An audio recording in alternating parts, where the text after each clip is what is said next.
up a seat at the bar to join us for another episode of McAnally's Pubcast, a podcast exploring the fun and fantastical mind of Jim Butcher's The Dresden Files series.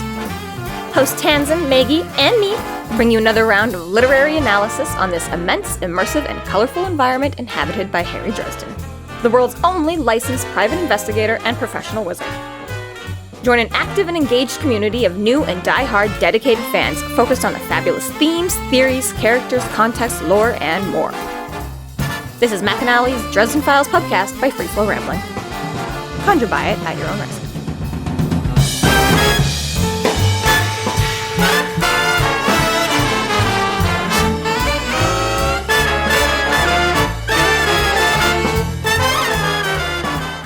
Welcome to the McAnally's Pubcast, brought to you by Free Flow Rambling. This is episode 12.1, The Flinging of Flaming Feces, where we are covering the novel Blood Rites. My name is Tansen, and I'm joined by Maggie. Hello, hello. And Jess. Good morning, Vietnam!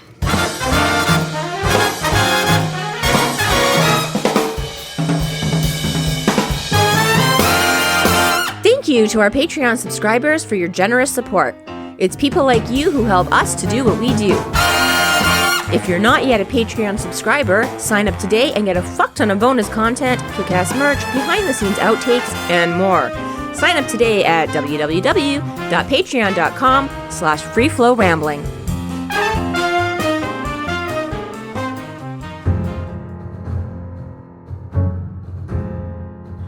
For Harry Dresden, Chicago's only professional wizard, there have been worse assignments than going undercover on the set of an adult film. Dodging flaming monkey poo, for instance. Or going totally for the walking plant monster. Still, there is something more troubling than usual about his newest case. The film's producer believes he's the target of a sinister entropy curse, but it's the women around him who are dying, in increasingly spectacular ways. Harry is doubly frustrated because he got involved with this bizarre mystery only as a favor to Thomas, his flirtatious, self-absorbed vampire acquaintance of dubious integrity. Thomas has a personal stake in the case Harry can't quite figure out, until his investigation leads him straight to Thomas's oversexed vampire family. Harry is about to discover that Thomas's family tree has been hiding a shocking secret, a revelation that will change Harry's life forever.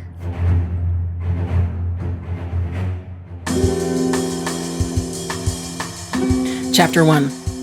Harry Dresden fights off flying monkey demons in order to rescue a box of sacred puppies on a job for a Himalayan monastery. He's assisted by the unwitting White Court vampire Thomas. After rescuing the foo dogs, Thomas asks a favor of Harry to take a job helping out his movie producer friend.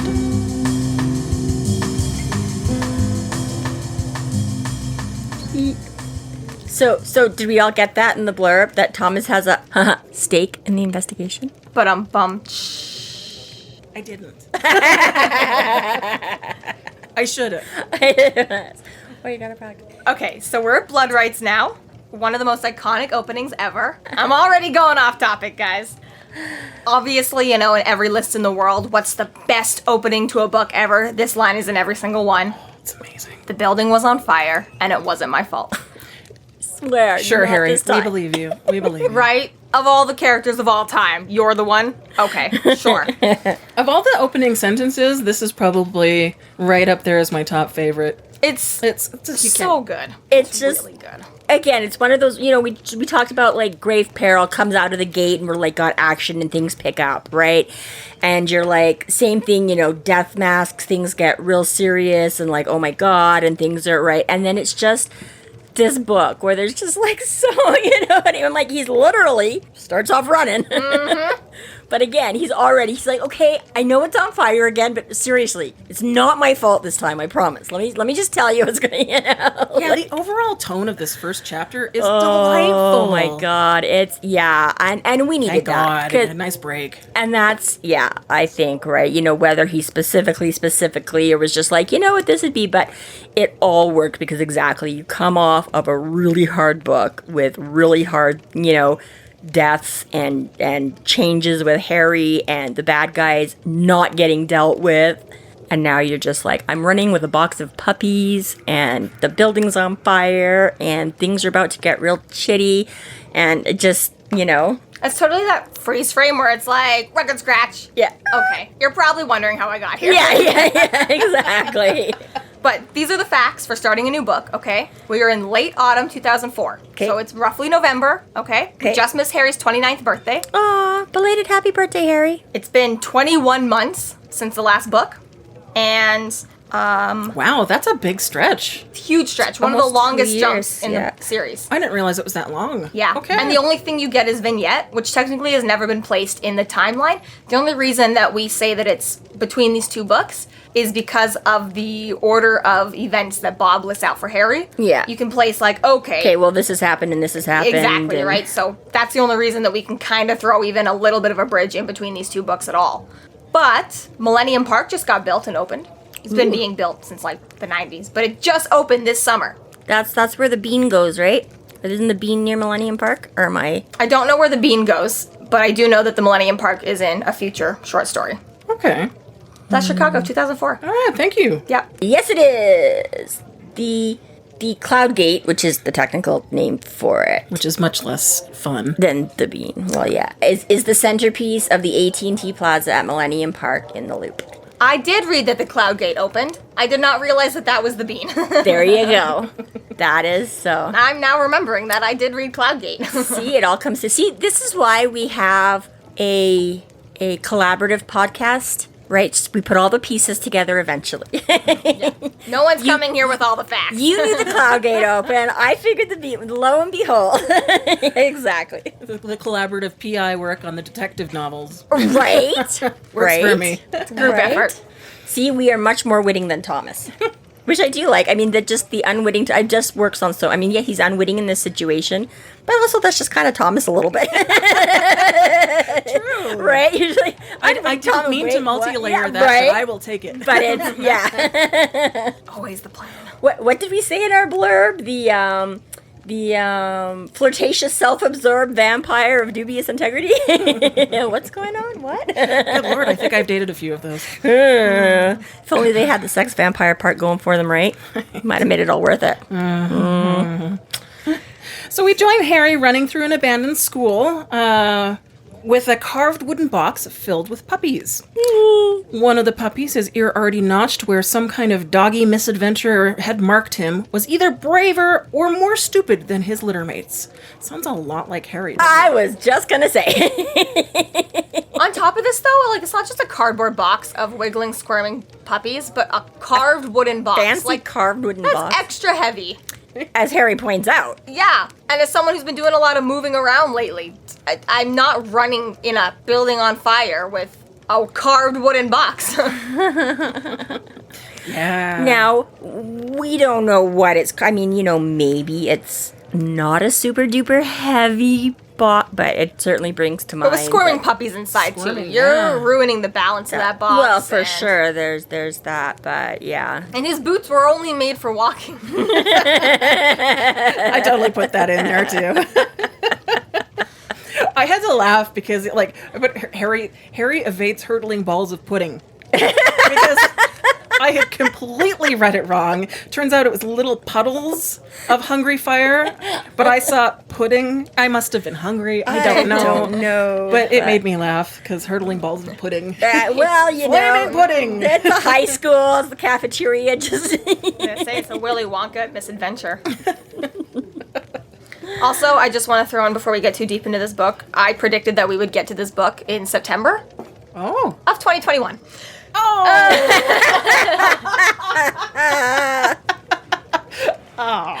Yeah, I was like looking it up earlier. Zip through. Having a conversation with Matt in the Discord, and I was like, we'll be there in September, don't even worry about it. Yeah.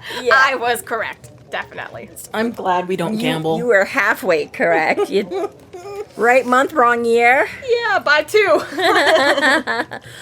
It's not my fault. You just thought they were all going to zip by as fast as Stormfront. Okay, I thought so that was if overly it's taking us optimistic. double the amount of time to get to places where we expected, we did originally project at least 5 years to get up to speed. I think we're at 15 now. Oh dear. Hope you guys are in for the long haul. Because apparently we are. Right? See, and y'all were going to be upset because we had our whole little hiatus. At least we didn't leave you hanging as long as Butcher did. Right. You only got like a month. How long was his hiatus? 5 years. Well, This not the- book came out 1 year after the other book. What I was gonna say, yeah, it was But like between Battleground, because it took forever between. Yes, it was 2015 and then 2020. Before Peace Talks. Oh. Yeah. Peace Talks and Battleground came out like within a few months because he wrote them all and ended up having to split them up into. Right, but yeah. Skin Game and Peace Talks was 5 years. During that time frame when I was waiting for another book to come out, I kept on looking up to see if Jim Butcher had died. Oh no. I was like, what's going on? Not died, just divorced and moved and waiting for his house to be built.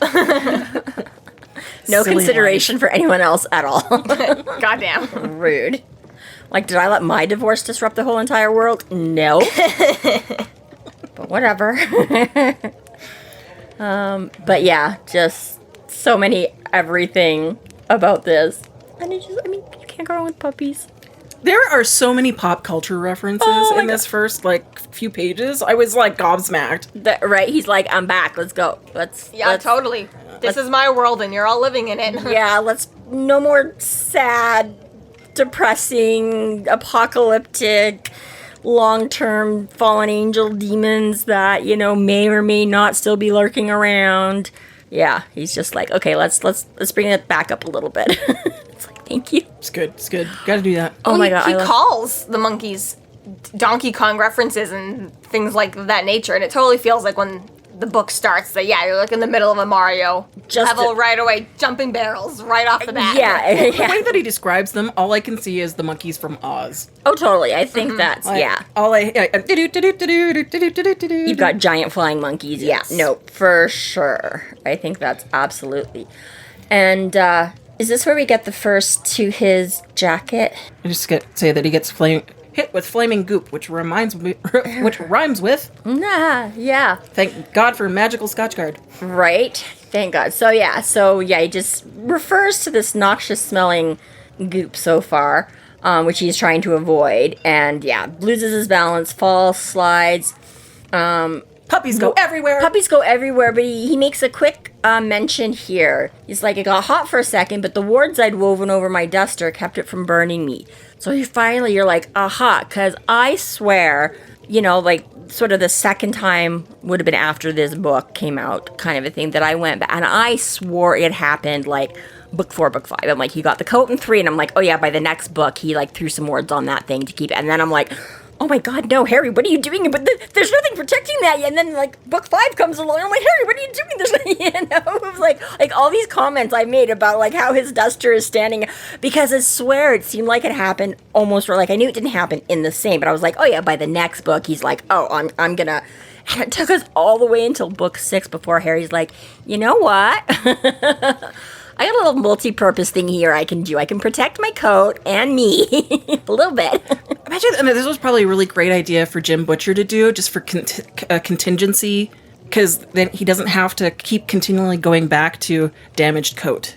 Well, there's that too. So I wonder, did he sort of have it planned originally or was he like, okay, I keep eating up the coat, or people out there, like me, are like, okay, how much can this coat take before, and he's like, okay, I got to do something about the coat. And on top of that, you don't want to replace the lovely-dovely Susan coat.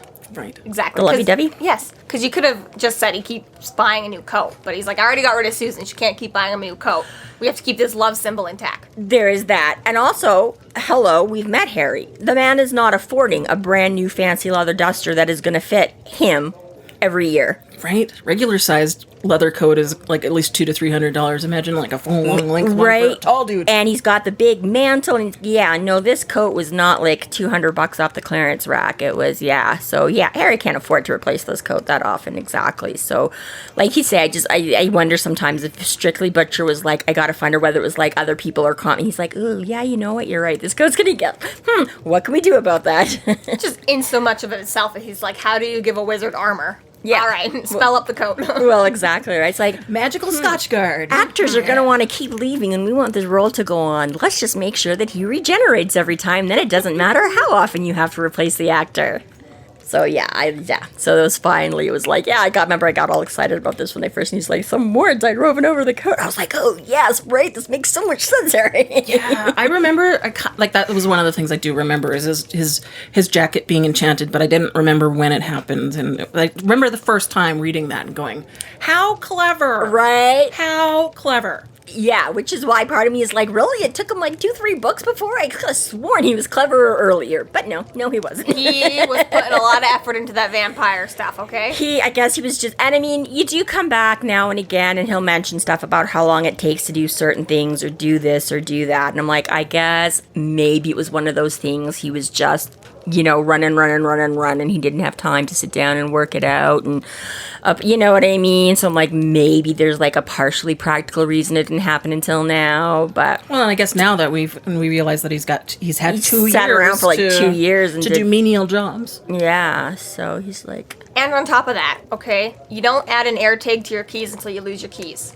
It took Annabelle Mott stealing his jacket to be like, all right, first of all, we're not making this so easy for people. I want to be able to track this code. I don't want it to get destroyed or stolen or taken off my back so easily again. That's true. Maybe that was part of the impetus there was, not even so much the fact that I keep getting, like, beat up and shit happens, but he's like, I just spent all this time running around with the knights who had all, like, this nifty armor and things, and then, Anna stole my coat, so maybe... How do we, what is it? Necessity is the mother of invention. If Charity can sit down and hand make her own fucking chainmail, maybe I can put some runes into my fucking coat. Right, yeah, exactly.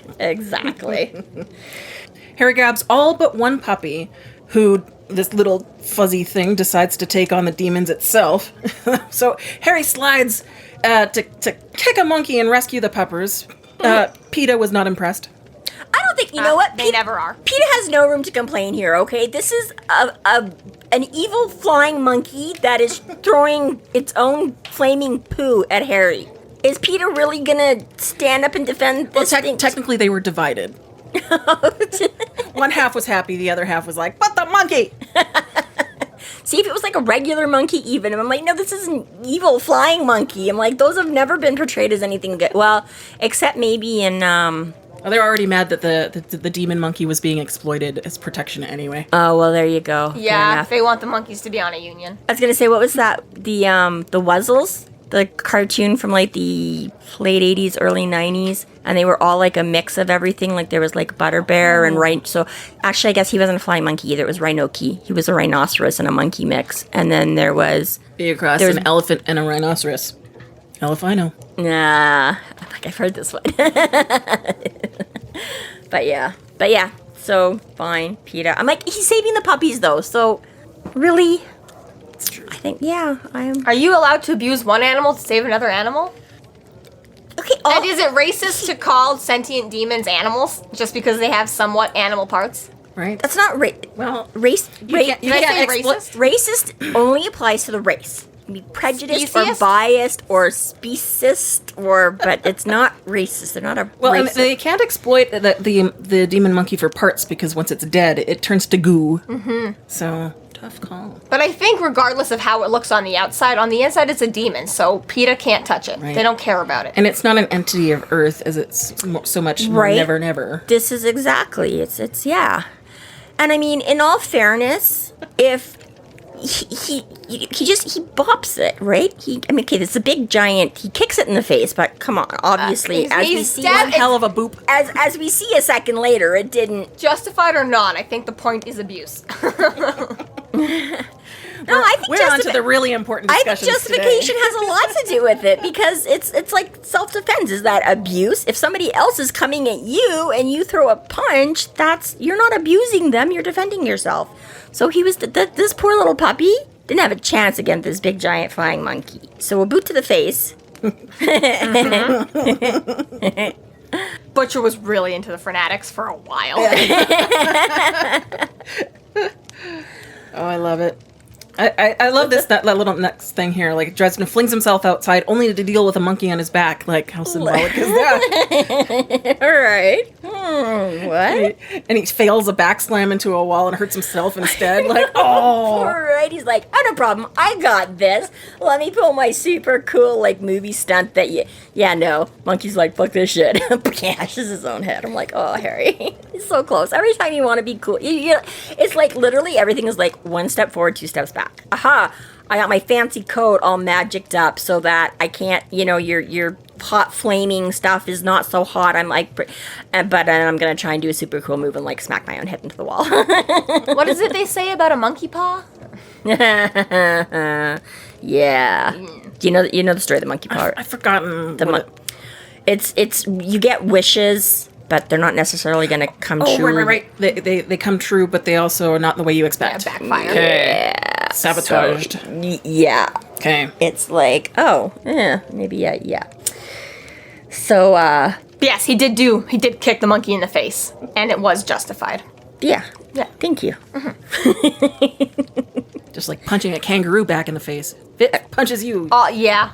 Right? Just don't get into a punching fight with a kangaroo is my advice. Those things are brutal. But yeah. They Run. have never you missed can't. a gym day in their life. Have you seen some of them? They're they jacked look like as they're hell. on steroids. They literally are oh my God. they literally look like they just lift weights all day long. Scary. Scary.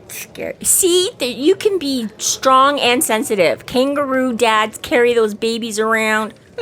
So it's this whole men thing of, big manly men can't be like soft, sensitive dads. I'm pretty sure have pouches. female kangaroos are the only ones with pouches. Yeah.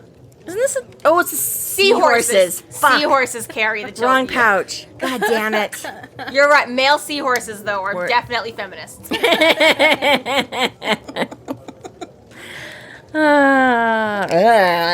We're so on a roll. So, yes. So 2 monkeys make a relatively good attempt at trying to torch the wooden box. Harry counters with an extinguisher on the flames, and then on the monkeys. Whack. So what kind of demon guardian things protect my property at all costs, but if somebody steals it, just blow it up? Why did I even think about that? If we can't have them, nobody can have them. Like, you're gonna torture little puppies that somebody presumably went through some time and trouble to get. Because these were not picked up at your local pound. Like, these are some international puppies here. They're not Ebenezer McCoy, okay? How good do you think their aim is? Just some guy with a box. You're trying to throw shit at the guy, you're gonna hit the box. Or are they just like generic alarm? Like, you cross a threshold and the alarm goes off. The alarm doesn't care. They're not programmed to protect what's They're just in like, there. attack. They're just like, I mean, hired help, okay? It's only as good as it gets. Well, you okay? hired flying monkeys. Right? What do you expect? How detailed of instruction did you want to give them? I expected more, I Didn't work guess. for the Wicked Witch of the West either. That's true. Go into demon HR and hire better henchmen. Don't just get the grunts, get the, yeah. So yeah, those poor little puppies. But yeah, finally makes it out with them. Yeah, we get a little bit of doggy dialogue, so we figure out why Harry is there in the first place. That's true. Yes, we get a good excuse for the backstory. Brother Wang has paid him to. Oh, what an awful name. Sorry. I'm not necessarily going to keep that there. Sorry. Wang. Well, I have to say, just because obviously, and it's like, Butcher, was this your, like, adolescent male brain going hee hee hee? Because isn't it just, I think it's the last book, because I know he dresses Marcone like it, but he's like, you suck diseased moose wang. Yeah. Is what and then he's like, Brother Wang. I'm like, you already made that joke, so now you're giving this guy that name. I'm like, is this on? Forgot. Yeah, right? I'm like, see, you almost could have said otherwise, but I'm like, you specifically already used that as a joke for that, so I'm not buying that there's no connection there, Butcher. We can sort of add this to the list of things that haven't necessarily aged as well. Maybe. I don't know, but regardless, but yes, you're right. Yeah, we get a little bit of how and why he's there and where these puppies are from. So yes, hired to retrieve them. And yes, paid in advance, thank God, for once.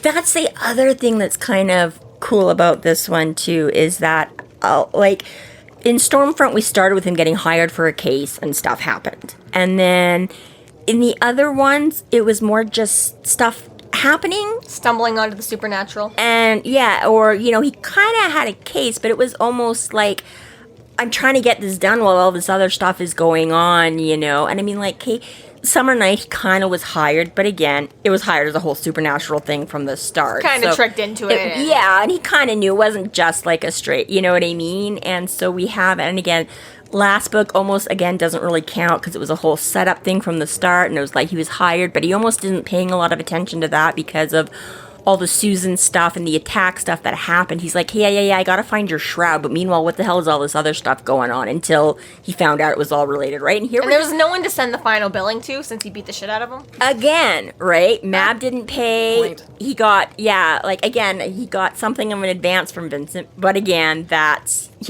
all he got was a lousy nickel. And it was not going to be worth, so I'm like, it's just, again, here you're just like, Harry, back on the case, sort of that old, we're only book 6, Harry's like 29, but we're like, it's old school Harry. It's like, you were on a case and you actually like legitimately get hired for like another regular, I need a private investigator. I was thinking actually, like, because some of the conversation that will come up later on is like, and maybe this does exist because I haven't read all the short stories, but like I know like Xena had an episode where it was a day in the life of, and you got to see their boring lives, which actually was kind of funny, but it would be kind of nice, like, just to see what his boring cases were like, just to... We do kind of. We get a couple sort of days in the life. You get lower stakes cases. Yeah. But kind of the whole, like, joke about them all is that everything still ends up going to shit because it's Harry Dresden's life. True. Yeah. We've said before, he does some throwbacks to moments, and he's like, I had to deal with this, and I had to deal with that, and I went and did that. And we'd be like, it'd be so cool to actually see that. And the whole point is that it's supposed to give the illusion that Harry does get a lot of lower stake cases throughout the year, right? Yeah, this isn't... He has not been sitting around twiddling his thumbs for 21 months waiting for us to open a book. Just because there isn't a book... Doesn't mean he wasn't still... Right? Yeah. So, He wasn't evicted in those 2 years, presumably. He still managed to pay his bills. Some way, somehow. Well, and I guess the short stories themselves are kind of fill that quota anyways. Which... They're not heavy-duty, big, giant... Yeah. Intricate plots with 35 different bad guys. They get one bad guy each, and it's simple and nice for him. Yeah. But yes, obviously not as much, but we have had one or two sort of quieter days with... Well, again, the thing is that it's never really lower stakes in his short stories. It's just less bad guys. It's just like the only thing that defines his short stories from his main stories is that rather than having like 6 intricate plots weave together, it's like, okay, there's one plot, one bad guy, maybe 1 or 2 locations only. Let's just deal with this problem, okay? I guess. I feel like again, it's happening in the midst of all this other stuff, but I would say I feel like there are a couple of short stories that definitely are lower stakes. That they are just kind of a goofy, fun little... There are a handful. Like there is specifically one called Day Off. Yeah. Right?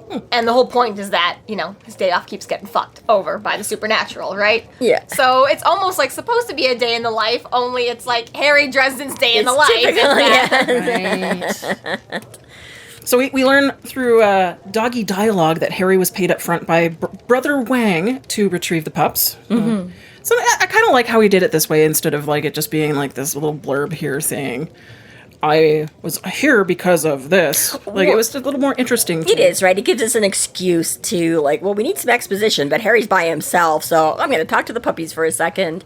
But again, it's very cute in the whole sense that he's like, yeah, you're lucky I got paid, otherwise I'd be in the box and you'd be carrying me. And he calls them stupid dogs. You stupid little fuzz buckets. He's a cat person so far.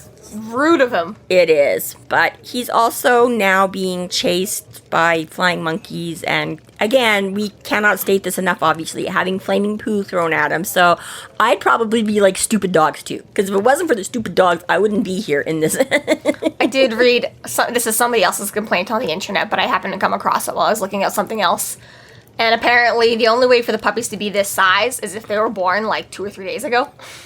Well, that clearly, if they've been kidnapped from Tibet and taken to America and now tracked down, if Harry, we'll learn a little bit later, this was a 2-week case for Harry, that they should apparently be like double the size at this point. And I'm like, ooh boy. That makes that box really heavy. Really heavy. I was gonna say that does actually, again, it was one of those things I was literally thinking of today, because you sort of, like, again, he says that but we don't get like a super big description on them right away, and it's not until kind of much later that, he starts saying like, oh, what kind of dog they might. So at first you're like, sure, lots of puppies and I mean, okay, Harry's a big guy, so I'm like, sure, a larger dog could still fit in the palm of Harry's hand, and sure, his big leather duster has fairly large pockets, but again, some puppies start very bright, and I'm like thinking about this, and I'm like, knowing now what I know about, what type of dog, I was like, because same, like even my dog, she's a golden retriever cross, And by the time she was old enough, 10 weeks to come home with us, she was a fairly large buzzball. Not fitting in any pockets. She wasn't fitting in any pockets. And, it felt like carrying a good sack of potatoes or whatever, right? And I'm like, she's only a golden, right? So I'm like, exactly. Like,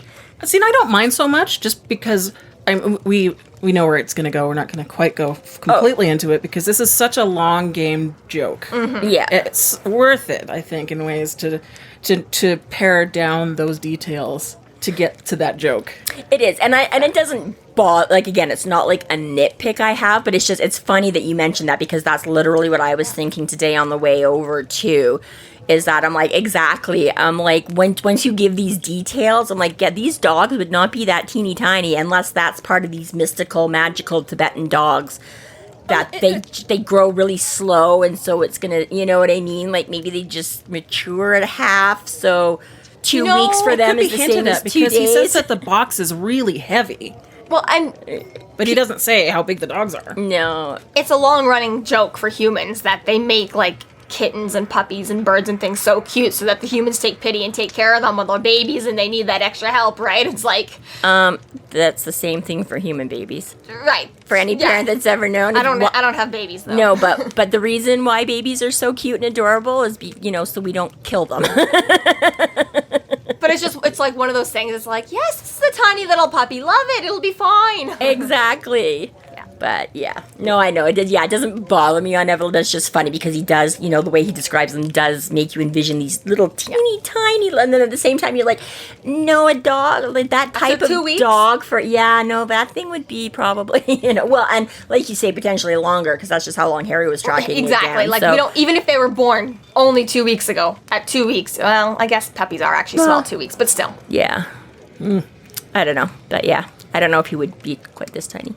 I concur. Anyways, Worth it for the joke. We will. Yeah, I will let this. This is fine for let it stand. fantasy. Yeah.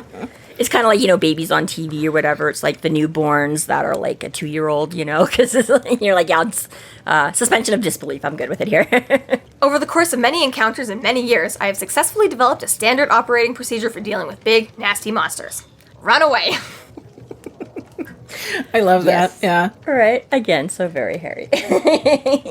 Well, and he has good reason because now these crazy flying monkeys are no longer just singular crazy flying monkeys. Yes. And- The Demon Kong. Right? Yeah. Or Monkey Voltron, he changes it to. So many pop culture So references. many pop culture. But it's true, because, we see that these other ones start... So first he thinks it's just like Monkey Kong, and then he's like, oh no, wait, they're adding to it, so it's more like Voltron, which is like... Because I'm like, I remember Voltron. We used to watch Voltron. And you probably have no idea who Voltron is. Every time you bring up something from your childhood, I'm just glaze over. Yeah, oh, of course.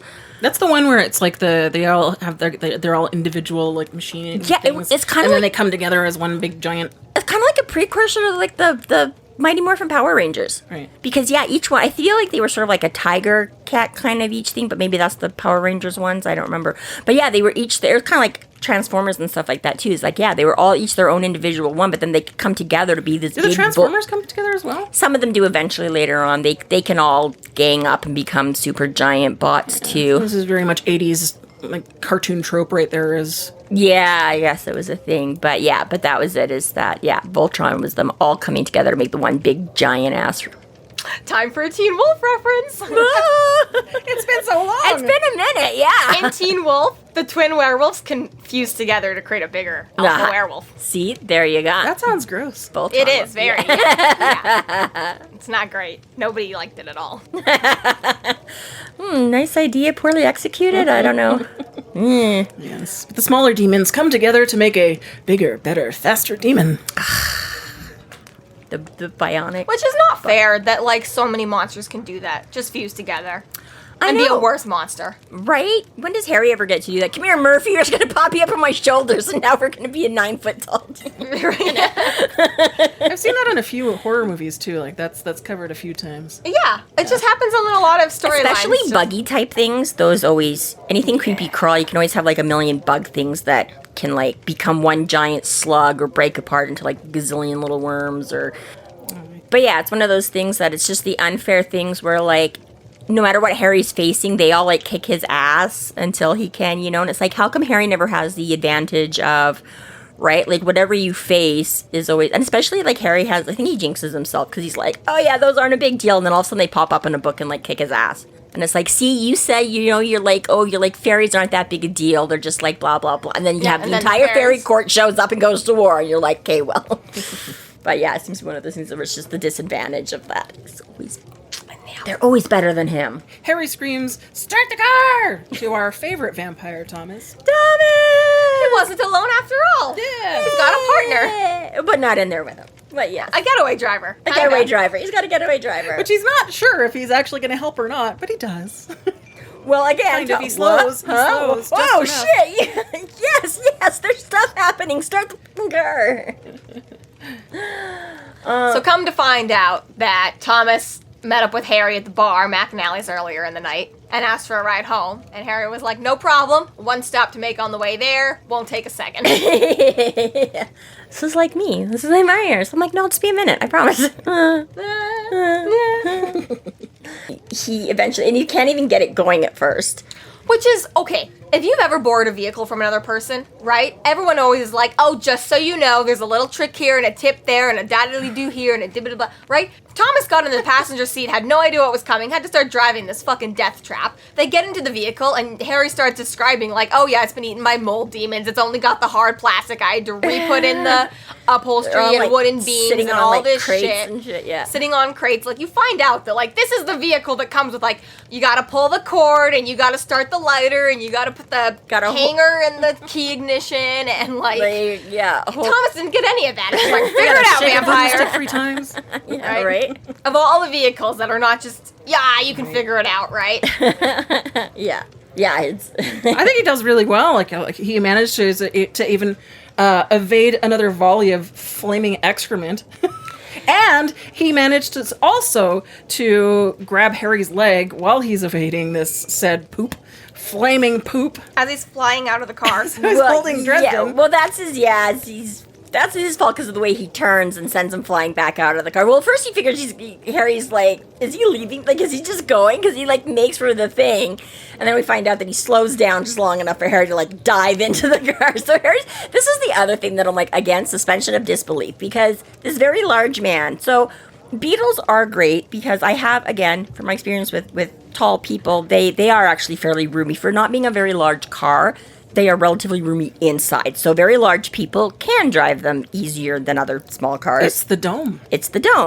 But again, your door is still your door is still your door. You're still bending over and crouching. Right? So he's carrying a large wooden box of puppies. Oh, it says there's no interior. He says that he puts it down. He puts it down in the back. No, but he dives into the car with them. Oh, I thought you were talking about later when he's on the window. No. He puts it down. Yeah, no, he's like, Thomas, because he's like, I thought he was going to leave me. Slows down. Thomas leaned across the car. I grunted with effort and threw myself into the car. I almost lost the box, but managed to get it just before the not-cheered puppy.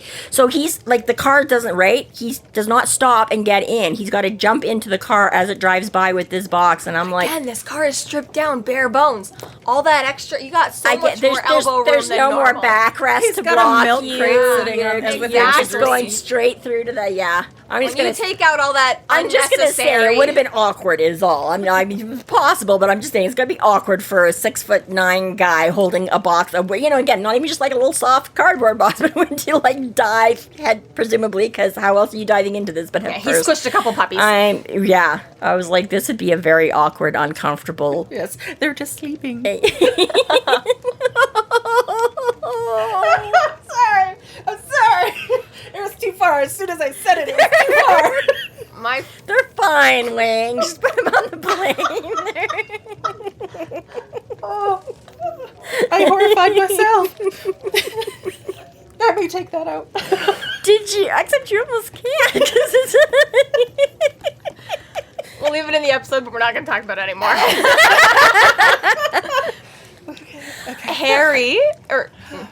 Thomas says where to, and Harry directs him to the airport. Wait, before we get to that part, there's one thing I'm curious about. Because he hits him with, while he's still leaning out the window, he uses a fire spell on this monkey that is flinging fired poo. So what makes his fuego spell effective when this partially fire guts? If you have a gun and I have a gun, we can both shoot each other. typically I would say, yeah, if something is clearly a fire monster, fire is not the thing you fight it with. See, the gamer in me is like, you gotta use ice or water. Mm-hmm. That's what I was going to say. You got to fight fire with fire. Right.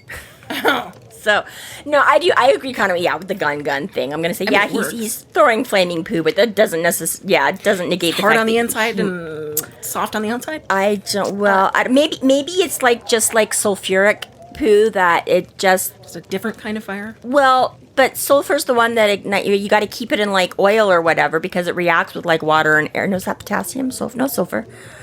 Both of them? I'm not a chemist.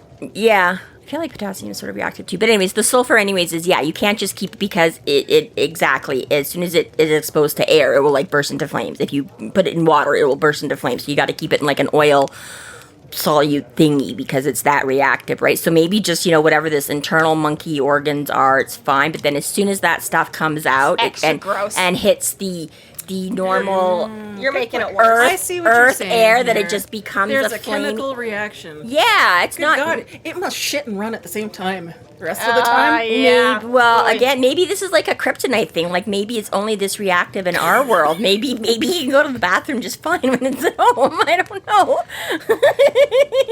I'm gonna change the topic. It just keeps coming. I did not expect to have this much conversation on the. Again, most people get out of their poop phase young. Some people keep it a lot longer. And this, honestly, I generally am not one, which is hilarious. I do not go. This is why so many, like Ace Ventura and things like that, not generally my cup of tea. I refer to them as guy humor and stuff like that because, again, the majority, not all, of guys I have known, like my ex-husband, literally fell out of his chair, and I'm just like, it's just vulgar potty humor. Like, it's not that funny. Right? Again, the 4-year-old continually sees, eventually everything comes around to, I'm going to draw poop on this, it's boob and chicken butt and blah, blah. And I'm like, okay, it's not funny I'm shocked that there aren't as many Ace Ventura jokes in the Dresden Files. Because you'd think, like, a similarly pop culture PI sort of. And I think this is part of why he's sarcastic and he's got terrible humor, but it's not always the dirty, vulgar guy humor. It's not all potty humor. Like, you get that with Bob. Bob's all about the boobs and things, but Harry's like, come on, Bob. We have to pretend to be more mature than that. Or, And again, it's not nearly as much of the potty humor, I'm like, Harry can be a little bit once in a while and be like, haha, you said duty or something, but, it's like over quick and done, right? I'm like, yeah. Well, it's hard not to discuss when it is like... Well, no. Yeah. Fully, yeah. And I was going to say, I knew we were going to be discussing about it. Yeah, I'm just making fun of you. It's just a really shitty topic. It's right. So they don't really hit on it in this one, but I do get annoyed in other books when people tend to make like equipment suddenly get the supernatural powers of the supernatural using it.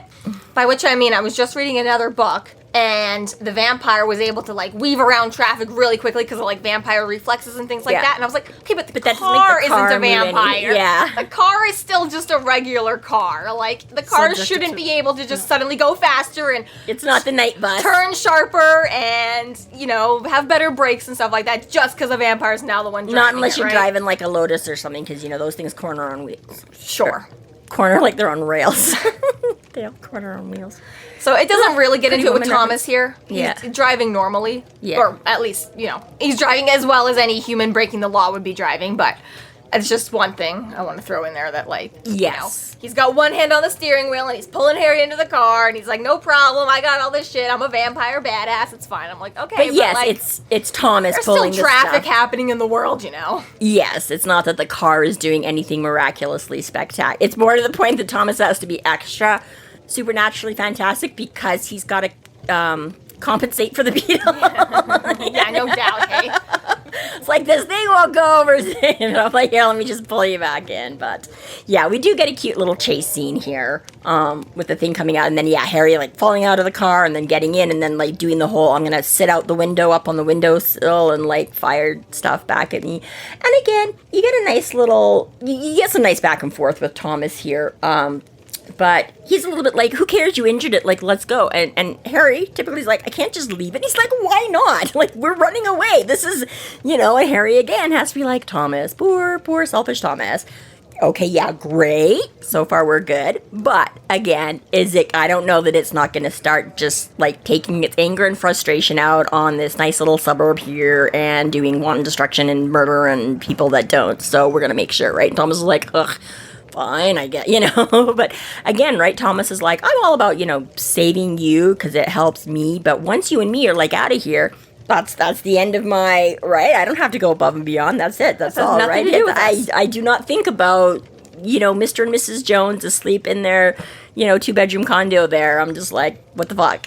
That's not quite a vampire trait, though, as much as it is a Thomas trait. Because the whole point of the supernatural is to be like, don't let people find out about the supernatural, or they're gonna go guns blazing and witch trials on us all, right? Like, the whole supernatural community, on the whole, is like, they can't know about us. And Harry's the one who's like, I'm in the yellow pages. I'll help you with your vampire problems. Call me about your mermaids. Let's talk about this, right? But it's funny how it's on the offset where it's like, Harry's like, okay, we do clean up our messes though. And Thomas is like, the fuck we do?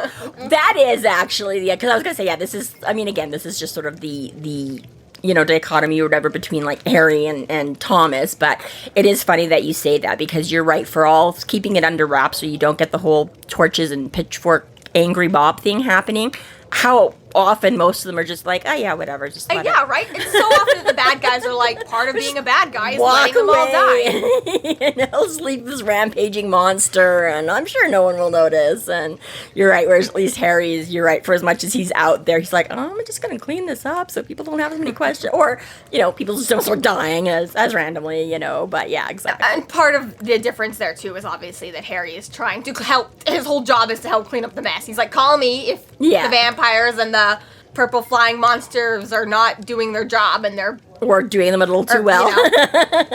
He takes on a lot of extra responsibility, just regardless. Mm-hmm. Yeah.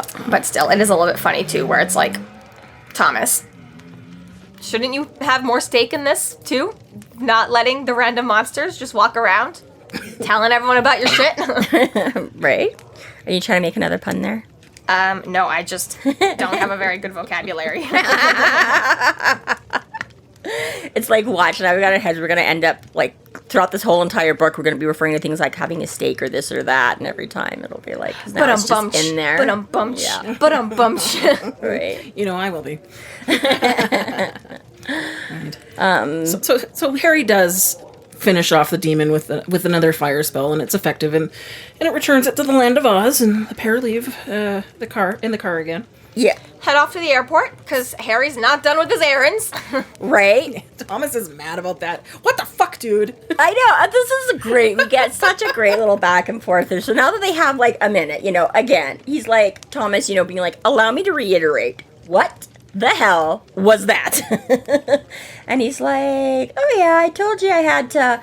he's like, you almost got me killed. He's like, don't be such a baby, He's like, you could have told me. He's like, I did tell you. He's like, you said you had an errand. An errand is like picking up a quart of milk or like getting a tank of gas, Harry's like, well, how do you like it? I just wanted to see how it feels or whatever, right? And he's like, what do you mean? He's like, yeah, you just like accidentally needed a ride, or just coincidentally needed like a ride home. He's like, you just never... And I like that we get a brief mention, because we haven't seen Thomas since Grave Peril. Well, he backed up a little bit at the duel, but, right, this wasn't, again, really interacting with Harry. He was showing up for the other team, right? So it's just, he's like, I see you, like, once or twice a year. So it's like, oh, you guys have had one or two other occasions to cross paths. We don't really know what that is, or in what circumstances... Right, but it's like, okay, we haven't got to see you, but Harry's like, oh yeah, Thomas is still there in the background. He's still relevant. He pops up every now and again. Well, he got dragged back to Chicago for the duel, so now they might as well see each other. Yeah, but I mean, again, there's only been like a couple of years in between, so they must have seen each other presumably at some point during, But before Death Masks, he was off. He wasn't in Chicago anymore. He left at the end of Grave Peril, was gone. So it is, you're right. Now he's back in Chicago. All right, we might as well run into each other every now and again. Yes, you're right. That is true. Yes, right. You're right. And it doesn't sound like he's there a whole lot, because Harry is able to like pick out that he doesn't show up to McAnally's on the very and chum around. Yeah, that's not his place. So he doesn't. He's like, this is strange behavior. You don't just come and hang out with me, like. But this is extra weird. We know that for whatever Harry's day has been, he was like, before I do anything, I'm gonna go to Mac's and, like, sit down and eat and drink. Like, he had some extra time and just was like, I'm gonna relax, treat myself. I just got, I got paid up front for this job. I'm gonna go do the job in a couple of hours. I'll stop, get dinner. Like, seems totally relaxed, for all that this ended up being maybe a little bit more incendiary than he was expecting. But, yeah, no, I think that's fair because that's what he said. He was expecting it to be nice and relaxed. He worked it out, figured out when the kidnapper demon guy goes out for dinner, basically, right? That's where he was timing. He's like, I'm gonna go in when he steps out to go get his McDonald's. I'm going to put a sleeping spell on everything. Nothing to worry about. Grab my puppies. I'm home by 5 or to the airport, right? And then this was it. His spell missed a couple of the demons, so they started so then that's when things all started going to hell, and once a few of them broke loose, then more of them broke loose, and once they combined into the big demon thing, then it quickly just overpowered his spell because he wasn't trying to do one giant, right? So yeah, I think that it was supposed to be just a cakewalk. It was supposed to be a walk in the park. It was supposed to be nothing exactly. He's like, I gotta wait for this guy to go out. Might as well go get me a steak sandwich at McAnally's because I got paid in advance, so I actually have money. Right? So I think from Harry's, I think that's fair that way. But yeah, he points out that it's not nearly as common because that is where Harry goes every chance he gets if he has money. And again, we know he, just even to check in, even if he can't really afford it, Harry's going to scrape up a beer or plate of fries or something because that's where the magical community hangs out. So he's going to keep a subtle eye on it and, be around in case, and, like Kim Delaney or something like that, people got questions about stuff. He likes to be sort of accessible, right?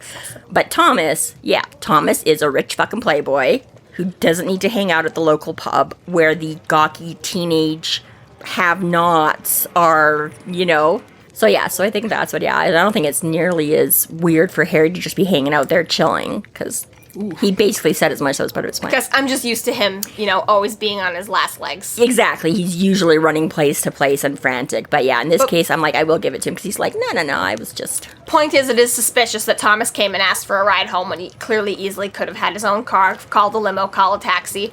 Asked one of the pretty girls there. Only takes him 5 seconds to run anywhere in the city. Asked one of the pretty boys there. Yeah, exactly, right? Yeah, you could probably speak that's a horrible vision of, because he's describing him here, he's got no shirt, leather, I'm like, can you just imagine Thomas doing that crazy speed walking, butt clenched wiggle thing?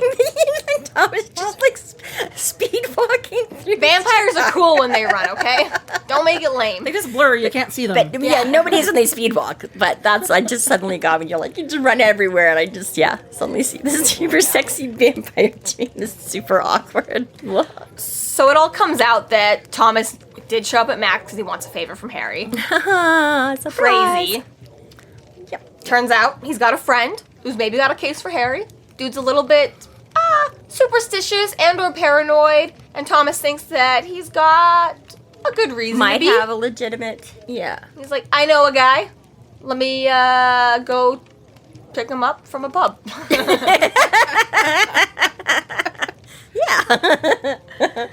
So we do learn that there's some suspicious deaths around this said friend. Well, I was going to even jump in, sorry, just before we do that part, when he's first, because Harry's like, I guess you're not here to kill me, but he's like, aren't we supposed to be enemies? Right? We got this whole thing, and it's just, again, I love this line from Harry, where he's like, You do remember that technically we're at war, right? Wizards versus vampires? Ring any bells? If you like, you can pretend that I'm employing subversive tactics as part of a fiendish, elaborate ruse meant to manipulate you, Thomas said. Good, I said, because if I went to all the trouble of starting a war and you didn't want to participate, it would hurt my feelings. Exactly. I'm like, exactly. It's like, well, I guess, Harry, you did. I just love how he, keeps saying it's like, it's not my fault, but at the same time, he'll just I went to the trouble of starting a war. You could at least care about that. Come on, can we at least, right? But yeah, then he's like, so Thomas is all like, okay, fine. So I guess you're wondering whose side I'm on. And Harry's like, no, you're on Thomas's side. Again, he's like, yeah, there's no question on whether you're on the vamp side or my side. Yeah, sure, friend. He's like, this is Thomas in a nutshell. You're on Thomas's side. Whatever will work out best for you is what you will do, regardless of. So I'm like, just these cute little neat ways of wrapping it up and, summarizing what he's all about, but just typical Harry having fun with it. And again, why we love Thomas, because Thomas just plays it right back at him, right? You know, I'm like, again, Marcona's all like, I'm too good for this. I'm not going to play your games, but he will still make occasional cracks and take shots, right? Where Thomas is just like, I know, I'll totally play with you. You know, it's like, yep. But yeah, then they're off to O'Hare, and yes, we find out that. So there is some suspicious deaths that have been happening around this said friend. One of which, Stacy Willis, his driver, getting stung to death by 20,000 bees in the trunk of the limo. And then his assistant, Sheila Barks, was hit by a runaway car while water skiing. Suspicious, yes, definitely. So Thomas does ask if he thinks it's an entropy curse. Harry says if it is, it's sloppy and it's powerful just based on how like ridiculous these deaths are. Yeah. But this reminds me, speaking of entropy curses, now in the last book, when Harry was hit, is it the last book? Or was it before? Yeah, it was him and Susan jumping out of the... So when Harry was hit by that what was first called the entropy curse, was that technically an entropy curse, or was it the curse from the noose trying to kill him? Because or is it one and the same? So Harry originally thought that it was an entropy curse, but it was later revealed that it was actually a different curse, and that curse didn't fizzle out because of his wards. It fizzled out because Shiro then took on the swap places with Harry. Okay. All right. So we called it an entropy curse, not knowing, and then we eventually knew, no, it was not an entropy curse. Right. However, clearly a lot of overlap in these bad voodoo. Yeah, but we don't necessarily know that the Barabbas curse couldn't... Could be a form of an entropy curse? Yeah. Well, it could be, yeah. Right, that it could take on whatever is, because, yeah, again, it was kind of a random, like, what was that? Wasn't there, like, a brick or something falling off the chimney that just everything about... super random was trying to kill them, like the electrical coming down upon them. But that was smarter because at least it made sense for the moment. This one's like a car while you're water skiing. Bees out of a trunk. Like, well, again, there are things that technically could happen because they freak did. Accidents. However, yeah, it's like someone's trying a little too hard here that it's supposed to be just sort of a more natural, like, yeah, like you say, oh, a brick fell out of the chimney. What are the odds?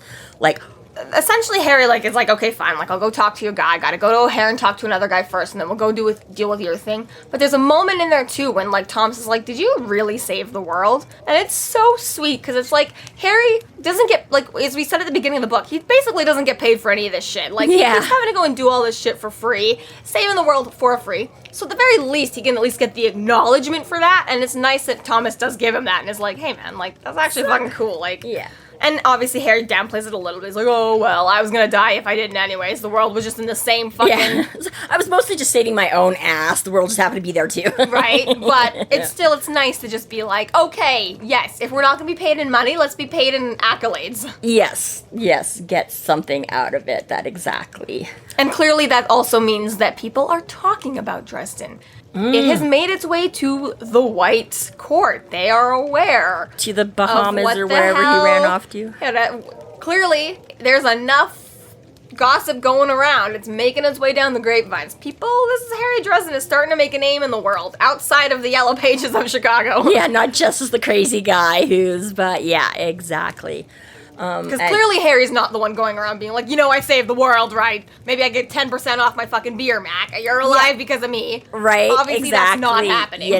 Didn't throw that in the Yellow Pages ad, like, hey, I've saved the world twice, just saying, you wanna, right? We're number one. No apocalypse. Before you pick another wizard, come to, 2 apocalypses averted as of right now. You're welcome. Plus a few other, more localized, but, yeah, exactly. Point is that, people are talking about it. Whether credible or not, it's making its way around, and Thomas has heard it from somewhere, so... Mm-hmm. Yeah. That's another interesting tidbit.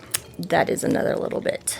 Because, again, the fairies could have also just, made it a lot quieter, too, right? Like, they didn't want to involve the rest of the world. They went into their never above Chicago bullshit, because it was like, this is all about the fairies. If the rest of you die while we're fighting, that sucks to be you, but we didn't call up the vampires, we didn't call up the White Council, we didn't be like, just so you guys know, we're going to war next week. Mm-hmm. Everyone battened down the hatches. They came to Harry only because they needed one person to go and figure out who the fucking murderer was, right? And what the fuck happened to the mantle. I could see the alphas, though, going to bat for him and, like, saying, dude, he did this. It was so cool. We got to walk up steps. And they weren't there. The alphas, sure, but who's the fuck is listening to the alphas, right? Unless the underground occult is just that dramatic, gossipy, But that I it mean, makes its way around to everyone else. You know what? For sure it is. Because, let's face it, gossip is gossip in the drama. And like I say, in the adult world, right, we all make that joke like high school never ends. We all figure you're going to graduate high school, you're going to grow up and be an adult, you're going to go out in the real, and you discover, no, everybody at work is still fucking the jock and the princess, and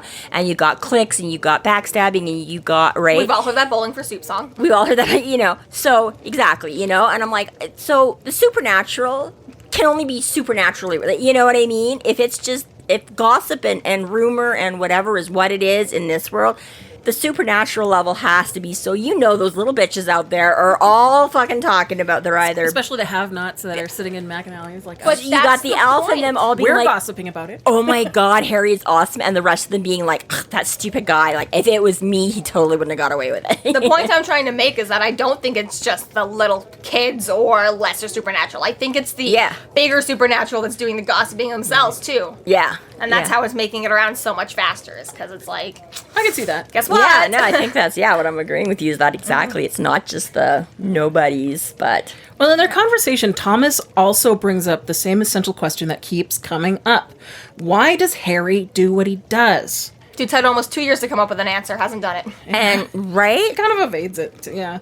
Cabbage Patch. All I can figure is that you're either nursing a deep and sadistic self-hatred, or else you're insane. I gave you the benefit of the doubt and left monumentally stupid off the list. And Harry basically replies, you don't know me. I'm a very complicated guy. I got friends. I do stuff. Right. Oh, yeah, because he says he has friends, and then Thomas replies, monster hunters, werewolves, and a talking skull. I don't remember Thomas meeting Bob, did he? I had the same note. There's no way for Thomas to know about Bob. It's a big deal. There's no way for him to know about Bob. It's a big deal later in the books when he fucking meets Bob. But he does take Bob with him when him and Michael go through the Never Never to go to Bianca's. He has him tied in his Rolling Stones shirt. See, and that's what I was wondering, too. So I had a note here. Was it at Bianca's that he met him? There is, I would have to go back and see the full intro. I can't remember if he has any other conversation with on around Thomas first, but he does go back to get some, and he does take it with him, and when they obviously have to rescue him out of there when he blows the place up and well, I guess actually they didn't. Thomas and Michael had to escape out a gentleman's club, so they weren't actually, but yeah, he takes Bob in with him, so I'm like, there is a reasonable chance. Because, I had to do for a second. I was like, wait. If he met Bob at any point, I guess it was when they were going through the Never Never, but that wasn't specified. But it wasn't unspecified. I guess Bob was talking to Harry then, too. But still, I agree. I felt like that was weird as well. And I couldn't remember, but again, maybe it was just implied, but... And then, there's my goldfish memory, so, I mean, it could have been stated, and I just don't recall. Oh, Thomas tells Harry about the potential client. His name is Arturo Genosa, a motion picture producer starting up his own company. And Harry finally agrees to take the case, but Thomas and Arturo both have to pay up. Thomas does agree to the terms, but Harry at the last minute adds conditions that he wants to know why Thomas is helping him and he has to come clean. And Thomas does agree to this caveat. Right. Thomas doesn't have to pay him money. Thomas has to pay him with information. Yes. Yeah. Which I've been wondering, too. When you get to this point in the book, he's like, why would a vampire be helping this guy? And especially because, at Bianca's, again, it was like, okay, you were maybe kind of forced into the same boat. You were both getting screwed, fine. But then again, when at the duel, it was like, okay, you really don't have to be on Harry's side now. It's like, okay, Ortega's a bit of a dick, fine. Maybe it's like you just want to fuck with Ortega even more than you want to just, not be on Harry's side. But to now be seeking him out again, to be like, I got a job for you now. And it's like, bro, we're at war. I started a war with the vampires. Acknowledge that. Yeah, right. This concludes our episode 12.1, The Flinging of Flaming Feces. Thank you for listening. You can find us online at freeflowrambling.com and McAnallys.ca. There we have links to our other podcasts, social media, and other fun tidbits. Please subscribe if you like what you're hearing, and please consider supporting us through Patreon to keep the magic alive and to see more content. We are Free Flow Rambling. Conjure by it at your own risk.